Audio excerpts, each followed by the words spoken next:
ఒకానొకప్పుడు అవంతిపురం రాజ్యం చుట్టూ ఉన్న అరణ్యంలోని కొండ గుహల్లో కొంతమంది గజ దొంగలు ఉండేవారు. ఈ దొంగలకు నాయకుడు గంగన్న.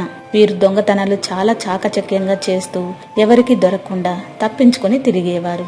ఈ దొంగల తాకిడికి రాజ్యంలోని ప్రజలందరూ భయభ్రాంతులతో రాత్రులు నిద్ర లేకుండా బిక్కుబిక్కుమంటూ ఉండేవారు. అవంతిపురం మహారాజు విజయుడు గజ దొంగలు పట్టుకోవడానికి ఎంత ప్రయత్నించినా చుట్టూ అరణ్య ప్రాంతం కావడం వలన దొంగలు సులువుగా తప్పించుకునేవారు. దొంగలను ఎలా పట్టుకోవాలా అని మహామంత్రితో తర్జన భర్జన పడుతుండేవారు. మహారాజు వద్దకు వచ్చే వాళ్లలో దొంగల బాధితులే ఎక్కువగా ఉండేవారు. ఇదిలా ఉంటే గుహల్లో ఉన్న గజ దొంగలు ఎప్పటిలాగానే ఆ రోజు కూడా గుర్రాల మీద దొంగతనాలకు బయలుదేరారు. అన్నా, ఈ విషయం తెలుసా? మనల్ని పట్టుకోవడానికి మహారాజు పెద్ద పన్నాగం పన్నాడంటన్నా. ఎందుకైనా మంచిది మనం జాగ్రత్తగా మసులుకోవాలి. అసలు నిర్లక్ష్యం చేయకూడదన్నా.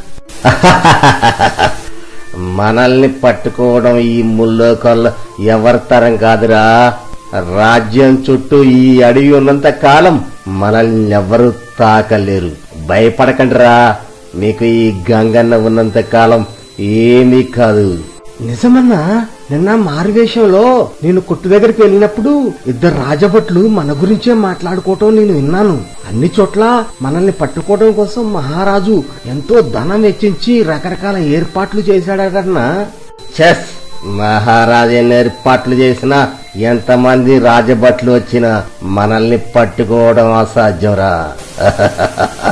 ఇక ఆ విషయం ఆపేయండి. ఆకాశంలో మబ్బులు పట్టాయి. త్వరగా దొంగతనం చేసి మళ్లీ మనం గుహలకు వెళ్ళాలి. గుర్రాలను దౌడు తీయించండిరా. అలా వెళ్తుండగా ఒక్కసారిగా ఆకాశం అంతా మబ్బు కమ్మి చిమ్మ చీకటిగా మారిపోయింది. మెరుపులతో కూడిన వర్షం మొదలైంది.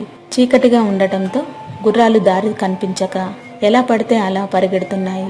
వర్షం ఇంకా పెద్దదైంది. మెరుపులు వచ్చినప్పుడు మాత్రమే తాము ఉన్న వాతావరణం కనిపిస్తుంది. దొంగలు గుర్రాలను అదుపు చేయలేక కళ్ళలను వదిలేశారు. గుర్రాలు తమ ఇష్టం వచ్చినట్టు పరిగెడుతున్నాయి. అన్నా, ఎక్కడున్నావు? నేను మాట్లాడేది నీకు వినిపిస్తుందా? గంగన్న, ఎక్కడున్నావు? నాకేమి కనిపించట్లేదు. అంతా చీకటిగా ఉంది. అరే లాలయ్య, నేను ఇక్కడున్నాను రా. ఇటుపక్క ఇటుపక్క. ఆకాశం మెరిసినప్పుడు చూడండి. గుర్రం అద్దులో లేదు. అందరూ జాగ్రత్తగా ఉండండి. ఎటు వెళ్ళినా మనమందరం ఒకే చోట కలుసుకోవాలి. వర్షం తగ్గేదాకా ఎక్కడన్నా ఆగుదాం. వినపడుతుందా లాలయ్య? అలా గుర్రాలు ఎలా పడితే అలా వెళుతున్నాయి. ఒక్కసారిగా ఎక్కడో పిడుగుపడిన శబ్దం వచ్చింది. ఇంతలో కొంచెం వర్షం తగ్గుముఖం పట్టింది. గుర్రాలు అదుపులోకి వచ్చాయి. అందరూ ఒక ప్రాంతానికి చేరుకున్నారు. గుర్రాలు ఆపి అందరూ కిందకి దిగారు. తాము ఎక్కడున్నామో తెలియటం లేదు. అంతా చీకటిగా ఉంది. అప్పుడప్పుడు మెరిసే మెరుపుల్లో మాత్రం తమ మొహాలు కనపడుతున్నాయి. దొంగలందరూ బాగా తడిసిపోయారు. వర్షం తగ్గి మబ్బులు పోతే గాని గుర్రాలు కదలవు. అప్పటిదాకా ఇక్కడే ఉండాలి. అన్నా, భయమేస్తుంది. ఏం చేద్దాం? ఈ సమయంలో రాజభట్లకు దొరికిపోతామేమోనని కాళ్లు సల్లబడుతున్నాయన్నా. చెస్ నోరు మూయండిరా. ఇలాంటి చీకటి రాత్రులు, భయంకరమైన తుఫాన్లు, పిడుగులు మనం ఎన్నో చూడలేదా? అయినా మనం ఎన్నో ఏళ్ల నుంచి కలుసున్నాం. ఈ గంగన్న దగ్గర నుంచి నేర్చుకున్నది ఇదేనా? పిరికి వాళ్ళ మారిపోకండి. నేనున్నాన్రా, మనకేం కాదు. చీకటి తర్వాత వెలుతురు, వెలుతురు తర్వాత చీకటి చాలా సహజంరా. ఇంత చిన్న విషయానికే బెంబేలెత్తిపోకూడదు. అన్నా, అటు చూడు, వెలుతురు వస్తుంది. ఏదో గుడిసి కూడా ఉన్నట్టుంది. అటు వెళ్దాం పదన్నా. ఈ రాత్రికి అక్కడే ఉందాం. గుర్రాలు కూడా అసలు కదలట్లేదు. అవునురా, ఇంత వర్షంలో ఇంత చీకట్లో జనసంచారం లేని చోట ఈ ఒక్క గుడిసె ఎందుకున్నట్టు నాకు ఏదో అనుమానంగా ఉందిరా. అందరం కలిసి కాకుండా ముందు నేనొక్కని వెళ్తా. అక్కడ ఏమీ ప్రమాదం లేకపోతే నేను ఈ కొమ్ము ఊదుతా. అప్పుడు మీరందరూ రాండి. అలా గంగన్న మెల్లగా అడుగులో అడుగు వేసుకుంటూ ఆ గుడిసె వద్దకు నడుస్తున్నాడు. అనుచరులు అందరూ ఊపిరి బిగబట్టుకుని చూస్తున్నారు. ఒకవేళ అక్కడ తమని పట్టుకోవటానికి ఏదైనా ఏర్పాటు జరిగితే గుర్రాల మీద పారిపోవటానికి సిద్ధంగా ఉన్నారు. దగ్గరగా వెళ్లిన గంగన్న కొమ్ము ఊదాడు. వెంటనే గుడిసెలోంచి భయంతో కేకలు పెడుతూ ఒక వ్యక్తి బయటకు వచ్చాడు. అమ్మో, ఏనుగు ఏనుగు, కాపాడండి కాపాడండి. ఓరి నాయను, ఇప్పుడేం చేయాలి? ఎటు పోదామన్నా అంత చీకటి. ఏనుగు నన్ను చంపేస్తుంది. కాపాడండి బాబు, కాపాడండి. అగవయ్యా ఆగు, అరమక్, ఏనుగు లేదు ఏమీ లేదు, ఆ కొమ్ము ఉదిది నేనే, మరేం భయం లేదు. ఇంతకీ నువ్వెవరు, ఏ ఊరు, ఇంత అడవిలో ఒక్కడవే ఏం చేస్తున్నావు, ఆ గుడిసెక్కడిది? బాబు, మిమ్మల్ని చూస్తుంటే పెద్ద దొంగల్లా కనపడుతున్నారు, ఆయన మీరు కూడా ఇబ్బందుల్లోనే ఉన్నట్టున్నారు. నా పేరు అప్పన్న బాబు, ఈ అడవికి అవతల ఊరిలో ఉంటాను. పని కోసం ఇంకో ఊరికి వెళ్తూ వాన వచ్చేసరికి ఎటు పోవాలో తెలియక ఇదిగో ఈ కట్టెలతో ఈ గుడి చేశాను బాబు. బాగా చలి పెడుతుంది, అందుకే నా దగ్గర వంట సామాను ఉండటంతో ఈ కట్టెలతో మంట చేశానమాట. రండి బాబు, మీరు కూడా రండి. మీరు ఎవరైనా అందరం కష్టాల్లోనే ఉన్నాం కదా, ఒకరికొకరు సహాయం చేసుకోవాలి మరి. ఆ రోజు అందరూ అప్పన్న గుడిసెలో తలదాచుకున్నారు. అప్పన్న తన దగ్గర ఉన్న వంట సామాగ్రితో అందరికీ అన్నం వండి చారు కాచాడు. అందరూ ఆకలిగా ఉండటం చేత చిటికెలో అన్నం తినేశారు. అప్పన్నను చూసి గంగన్నకు భలే ముచ్చటేసింది. అప్పన్న ఎంత మంచోడు, దొంగలమని తెలిసిన అన్నం వండి పెట్టాడు. కల్మషం లేని మనిషి ఈ ప్రపంచంలో ఎలా బతుకుతాడో అనుకున్నాడు. అప్పన్న, నిన్ను చూస్తుంటే చాలా మంచివాడిలా కనబడుతున్నావు. ఈ సమాజంలో నీలాంటి వాళ్ళు బతకలేరప్పన్న.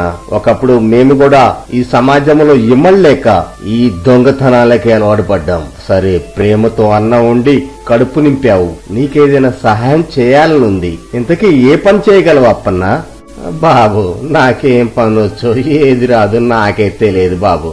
మా ఊరిలో ఉన్నప్పుడు కొంతకాలం గొడ్లు కాశాను, కొంతకాలం వడ్ల మిల్లులో పని చేశాను, ఇళ్లలో కూడా పనులు చేశాను, వారు పెట్టింది తిన్నాను. అందరూ నన్ను తిక్కలోడని ముద్ర వేశారు బాబు. చివరికి ఊర్లో నుంచి ఎలగొట్టారు. అందుకే పని కోసం వేరే ఊరు వెళ్తుంటే ఇదిగో ఇలా మధ్యలో చిక్కుకుపోయానన్నమాట. బాబు, మీరే చెప్పండి, ఒక పని చెప్తే 2 పనులు చేసేవాణ్ణి, అది తప్ప బాబు? దానికే అందరూ నన్ను తిక్కలోడు అన్నారు. మీరు చెప్పండి బాబు, నేను తిక్కలోండా? అప్పన్న మాటలు విన్న దొంగలు జాలితో బాధపడసాగారు. పాపం, ఎంత కల్మషం లేని మనిషి, ఇలాంటి వాడిని ఊరిలోంచి వెళ్ళగొట్టారా అని వాపోయారు. లేదు అప్పన్న, నువ్వు సమాజంలో ఉన్న అందరికంటే చాలా గొప్ప మనసున్నవాడి. తామరాకు మీద నీటి బొట్టు లాంటి వాడివి అప్పన్న. చుట్టూ ఎంత బురద ఉన్నా ఎప్పుడూ స్వచ్ఛంగా ఉంటుంది. సరే, వర్షం తగ్గిపోయింది, నేను ఇక్కడే ఉంటే రాజభట్లు పట్టుకునే అవకాశం ఉంది. నేను వెళ్తున్నావు అప్పన్న, కానీ నిన్ను వదిలి వెళ్లాలంటే వెళ్ళబుద్ధి కావట్లేదు. పోనీ నువ్వు కూడా మాతో కలిసిపోరాదు? అందరం కలిసే ఉండవచ్చు, దోచుకున్నది అందరం సమానంగా పంచుకుందాం.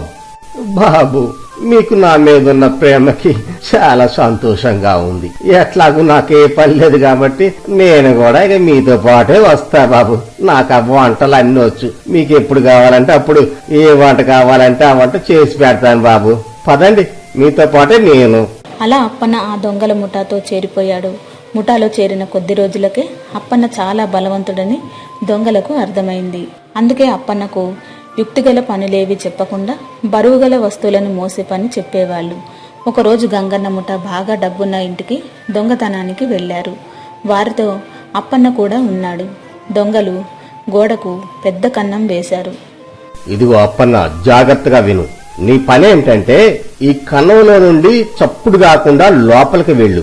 ఇంట్లోకి వెళ్లి బాగా బరువున్న వస్తువులు ఎక్కడున్నాయో వెతుకు, వాటిని తీసుకొచ్చి ఈ కన్నంలో నుంచి మాకు అందించు. అంతే నీ పని. ఓ శాంతేనా, నాకు సరైన పని చెప్పారు బాబు. బరువులు లేపడం అన్నా బరువులు మోయడం అన్నా భలే సరదా బాబు. ఇక్కడే ఉండండి, చిటికలో బరువైన వస్తువులను తెచ్చి మీకు ఇస్తాను. అప్పన్న కన్నంలోంచి ఇంట్లోకి వెళ్లాడు. బాగా బరువున్న దాన్ని తెమ్మన్నారని కనిపించిన అన్ని వస్తువులను పట్టుకుని పైకి లేపి చూస్తున్నాడు. అన్ని తేలికగా అనిపించాయి. ఇంకో చోట తిరగలి ఉంది, దాన్ని లేపి చూశాడు. బరువుగా అనిపించింది. ఎవరన్నా సహాయం చేస్తారని అటు ఇటు చూశాడు. అక్కడ ఇంటి పనివాడు నిద్రపోతున్నాడు. వెంటనే వాడి దగ్గరకు వెళ్ళాడు. బాబు, ఓ బాబు, ఒకసారి లేస్తావా? ఓ బాబు, నిన్నేనయ్యా, ఒకసారి లే, నీతో పనుంది. మరి ఇంత మొద్దు నిద్రపోతే ఎలాగయ్యా? ఇంట్లోకి ఎవరన్నా దొంగలు పడితే ఏం చేస్తావు? లే, లేవయ్యా, నీకే చెప్పేది బాబు. లే, ఒకసారి లే, మళ్ళా పడుకుందు గాని.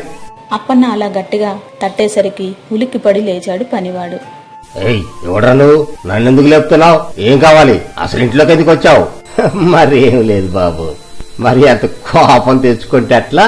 బయట మా వాళ్ళు బరువైన వస్తువులు తెమ్మన్నారు. ఉన్న వాటిలోకి చూస్తే ఈ తిరగలు ఒకటే బరువుగా అనిపించింది. కొంచెం భుజం మీదకి లేపితే మా వాళ్ళకి తీసుకుపోయి ఇస్తా. అగో ఆ కన్నం ఉంది కదా, దాంట్లోంచి వచ్చిన మళ్ళీ అక్కడే మా వాళ్ళు ఉన్నారు, వాళ్ళకి తీసుకుపోయి ఇస్తా. కొంచెం సాయం చేయాలి బాబు, కొంచెం దీన్ని లేపి నా భుజాన్ని పెట్టు. ఇక తర్వాత వచ్చి మళ్ళీ పడుకో, మంచిగా నిద్రపో బాబు, ఇక నిన్నే ఊరు లేపరు. వచ్చింది దొంగలని అర్థమైంది. పనివాడు దిక్కును లేచి దొంగలు దొంగలు అని అరవసాగాడు. ఆ అరుపులకు ఆ చుట్టుపక్కలే కాచుకొని ఉన్న రాజభటులు దొంగలను అప్పన్నను పట్టుకుని మహారాజు ముందు ప్రవేశపెట్టారు. శబాష్ అప్పన్న, ఇన్నాళ్లకు ఎవరికి దొరకకుండా విచ్చలవిడిగా దొంగతనాలు దోపిడీలు చేస్తున్న ఈ కరుడుగట్టిన దొంగ గంగన్నను పట్టించినందుకు నిన్ను అభినందిస్తున్నాను. నీ తెలివితేటలతో పట్టి ఇచ్చి నీకు అప్పజెప్పిన పనిని నెరవేర్చావు. ఇదిగో అప్పన్న, ఈ దొంగలను పట్టించిన వారికి మేమిస్తామన్న నజరానా 1,00,000 వరహాలు. ఎవరెక్కడ తక్షణమే ఈ దొంగలను చెరసాల్లో బంధించండి. మహాప్రభు, తమరేమనుకోపోతే నాదొచ్చిన విన్నపం, నా మాట మన్నించి దయచేసి ఈ దొంగల్ని వదిలేని బాబు. ఈ ధనాన్ని కూడా వారికే ఇవ్వండి. వీరు చాలా మంచివాళ్ళు మహారాజా. వీళ్ళతో కలిసి చాలా రోజు కలిసి ఉన్నాను. వీరి మనసు ఎలాంటిదో నాకు బాగా తెలుసు మహారాజా. సమాజం తమను గుర్తించలేదన్న న్యూనతా భావనతో సమాజం మీద కసి పెంచుకొని దొంగలుగా మారారు. చాలా మంచివాళ్లు. వీరిని ప్రోత్సహించి జీవనోపాధి కల్పిస్తే మంచి పౌరులుగా మారతారు మహారాజా. దయచేసి నా అభ్యర్థనను కాదనకండి. అప్పన్న చెప్పిన దానికి మహారాజు చాలా సంతోషంతో అంగీకరించాడు. అప్పన్న కూడా వారితో కలిసిపోయాడు. అందరూ ఇంతకు ముందులాగే స్నేహంగా ఉంటూ మహారాజు ఇచ్చిన భూమిని సాగు చేసుకుంటూ సమాజంలో మంచి పేరు తెచ్చుకున్నారు. మీకు మా ఛానల్లోని స్టోరీస్ అన్ని నచ్చినట్లయితే లైక్ చేయండి, షేర్ చేయండి, సబ్స్క్రైబ్ చేయండి. అందరికీ థ్యాంక్ యూ అండి.